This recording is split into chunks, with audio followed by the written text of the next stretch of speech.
So it appears that we have the Imperial Knight army-wide buff, how does +1 to hit in melee sound, and also the chance for +5 command points.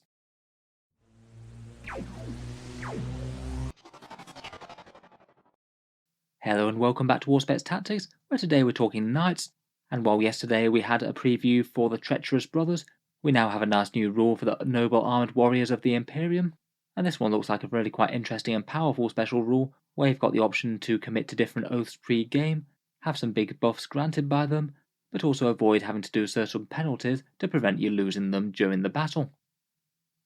So the new special rule is called the Code Chivalric, and it appears to be the army-wide rule for the Imperial Knights, though I suspect that Chaos Knights might have a very similar version themselves. The rule that we saw previewed yesterday on Warhammer Community was their points cost upgrade. Each of those abilities to devote them to a god costs some points, and it stands to reason that both factions will get an army-wide special rule for being pure, not allied with anyone else, and it certainly wouldn't be surprising if they just have a sort of carbon copy of this rule but for the traitors, maybe with a few slight tweaks to represent their different personalities on the table. This is going to be the equivalent of, say, Death Guard Contagions of Nurgle, or the Sisters of Battle Miracle Dice. You only get the buff if your entire army is Imperial Knights. They all have to be from the same household, as per normal with the army special rules. Free Blades don't break this, as would make sense, and you can't take any other allies, aside from the normal stuff like Agents of the Imperium and unaligned fortifications. The way it works at least sounds a bit superficially similar to the Black Templar oaths, though they're maybe a little bit more static in game, and these ones can vary. Similar to the Templars, you have a list of 4 oaths that you can choose from, and at least from the preview article it sounds like they're done at the stage of when you're building your army, and it at least sounds like you're not going to be able to reactively select them, say based on your foe's army and the mission. I guess we'll have to see the full rules, but that sounds like the way it is from how they've described. Each of these 4 oaths have some fairly simple special rules associated with them. Each one has a pledge and a troth. If you manage to fulfill the pledge each turn, then you gain an honor point. If you are forced to break your vows and commit the troth, then you lose an honor point. And then, as per this table on the right, depending on how many honor points you have, each oath can potentially provide 2 different buffs to your army. One fairly standard one if you have enough points to fall into the honored category, and a second additional one if you acquired so many honor points that you've gained to be virtuous. For the honor points themselves, you start at 1 honor point, so you're usually going to get that honored buff at base unless you do something to dishonor yourself. And then I guess the aim would be throughout the game to try and build off enough honor points that you get into the virtuous category and activate your second buff as well. From what they say, there might be a few other ways to manipulate that table, maybe other warlord traits, relics, or stratagems and things that might allow you to gain other honor points in different ways, or might even have ways where you can lose honor points if you do certain dishonorable actions. I think it's kind of a fun rule, and it does reflect their Knights Sworn to a Quest type vibe. In general though, unless you're forced to commit your troth, then you're generally going to have at least 2 buffs active for the entire game, which is a pretty powerful thing in itself. Games Workshop appear to have previewed 2 of these. The first one is Refuse No Challenge. This one seems to be a melee orientated one, and as standard it gives you +1 to hit in your first round of combat, which is a pretty significant melee buff, effectively 25% additional damage on most knights, perhaps even a little bit more powerful on Thunderstrike gauntlets, but if anything happens to hit on 2+ already, say like the Knight Gallant does at the moment, then usually this one won't gain you anything extra. If you want to try and upgrade to the Virtuous buff, then your pledge is to try and kill 2 enemy units in combat per battle round, something that is fairly doable across the scope of an entire Imperial Knights army I think, but you're pretty much not going to get this done on battle round 1, meaning that you won't be building up those honor points early. Easy to do, should make some progress towards the Virtuous buff by the end of the game.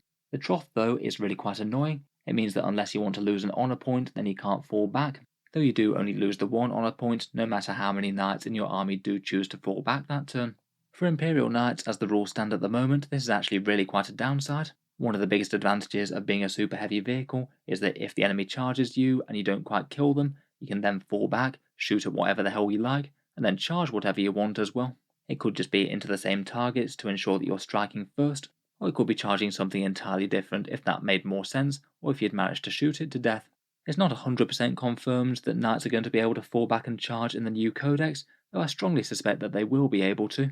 But even so, this is pretty much annoying even if they can't do that. Say for example, if you had range armigers like Helverins or Moiraxes, they wouldn't be able to fall back without losing you points. Overall, I think that Troth is a bit of a downside really, though admittedly if you do manage to build up a few honor points, It might not actually hurt that much to lose 1 point if you don't care too much about getting towards the virtuous thing. Speaking of which, if you do manage to kill a bunch of enemies in combat and you also don't take too many troths, then when you hit 5 honour points, you also get to reroll advance and charge rolls, so a pretty important movement and charging buff across the whole army. Might be a tiny bit less useful late game, I guess. By that time, I guess if your Imperial Knights really wanted to be in the enemy's deployment zone, they probably could be, but if you happen to trigger it just as part of your normal game plan, then it will help out and might save a few crucial command points on re-rolling charges. If the full tilt stratagem remains a thing, then it could be particularly useful. Overall though, does seem really handy. If you're building a fairly melee focused Imperial Knight household, then +1 to hit the vast majority of the time is really good. The other one that they've previewed is called Defend the Realm. This one's really got a very different flavour, it's about objectives and command points, and not really very focused on killing enemy models. First up, the Honoured ability seems really strong to be honest. When you gain your Battleforged command point, instead of getting just 1 command point, you instead happen to get 2. That means Imperial Knights will have a crazy amount of command points to plough into their stratagems, and often their stratagems tend to be quite powerful ones, affecting really big chunky models. Again, provided you can just remain in that Honoured category for most of the game, it doesn't matter whether you get up towards Virtuous or not, then you basically guarantee yourself an extra 5 command points over the course of the battle, and that's a resource that could lead to some seriously huge swings and allow you to do a fair few additional gamey plays. It's really quite massive to be honest, and unless the other two seem really good, then I'd expect this one to get played quite a bit. In terms of gaining or losing honour points from this, it also seems to be good news. The pledge is that at the end of your turn, you control more objective markers than your opponent does, something that you're likely to be trying to play for anyway, and something that Imperial Knights do really quite well at the moment with really fast moving obsec armigers.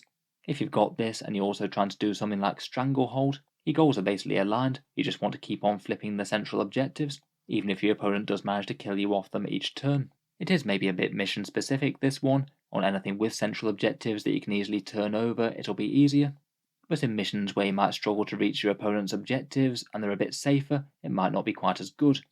Even more helpfully, I think their troth is generally going to be very easy indeed.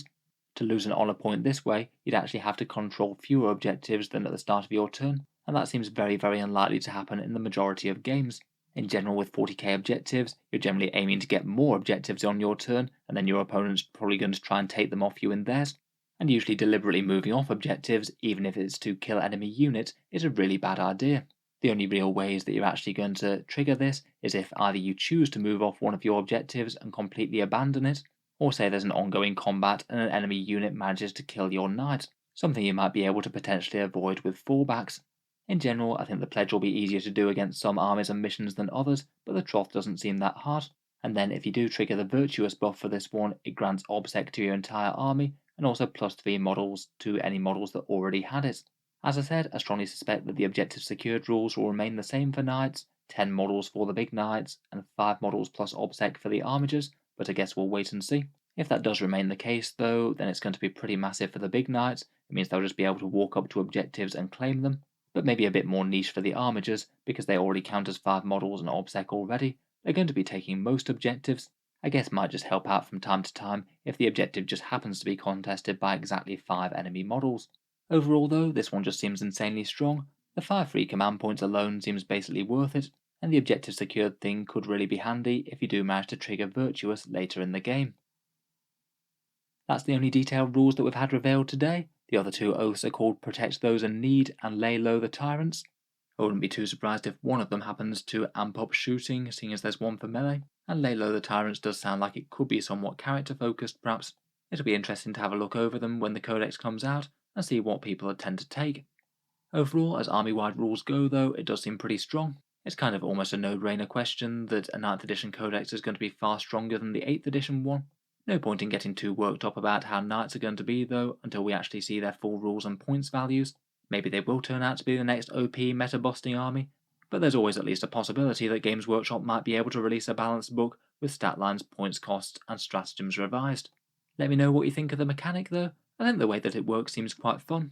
Kind of fun to have quests and penalties that you want to achieve over the course of the game, and implemented in a way that's a bit more meaningful than say the Space Wolves version on their Warlord traits. If you've enjoyed the video, feel free to subscribe to Auspex Tactics. I'll certainly be covering the next Knight updates that we get, and review the codexes in full once we have them. Finally, if you have been enjoying the videos on the channel, I would just like to briefly mention that Auspex Tactics does have a Patreon page, which you can find down in the video description below.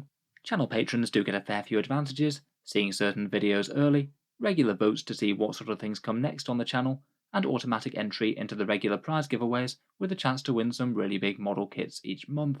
The early May giveaway is going to be for a couple of those really big Chaos Knight army sets, so feel free to join up or enter on the Facebook page if you're interested in being entered for that. The links are down in the video description, and in any case, a massive thank you for listening. I'll hope to see you guys next time.